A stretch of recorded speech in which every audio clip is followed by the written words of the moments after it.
ఆడదానిగా మాట్లాడాలని నువ్వు నాకు చెప్పనవసరం లేదు. నేను ఏంటి అన్నది నాకు తెలుసు, నేను ఎలా మాట్లాడాలో అన్నది నాకు తెలుసు. ఎవరండి నాకు చెప్పడానికి? మీరెవరండి నాకు చెప్పడానికి? నీకు నేను చెప్పింది బాధ అయితే వినకు వినకు. ఎవరు వినమన్నారు మిమ్మల్ని? వినకండి.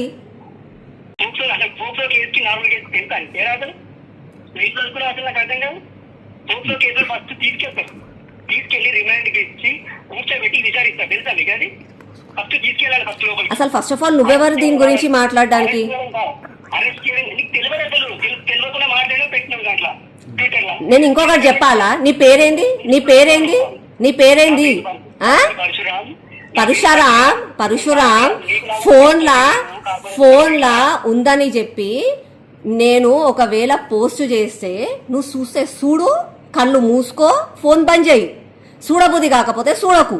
నువ్వు నాకు ఫోన్ చేసి ఎందుకు మాట్లాడుతున్నావు?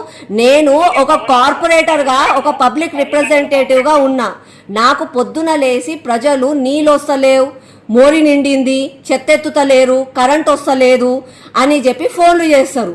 కాబట్టి నేను ఫోన్లు లీవ్ చేస్తా. నీలాంటి వాళ్ళు టైంపాస్ల కోసం ఫోన్లు చేస్తే ఎట్లయితుంది? కాబట్టి నువ్వు బీఆర్ఎస్ వాళ్ళు అయితే నువ్వు బీఆర్ఎస్ పనులు చేసుకో, పార్టీ కోసం మాట్లాడు, నా పార్టీ ఐడియాలజీ కోసం మాట్లాడు. కానీ ఒక పర్సనల్ గా మాట్లాడి ఒక కుటుంబ విషయాలు బయటికి వేయకండి. మీరు బీఆర్ఎస్ వాళ్ళే కదా.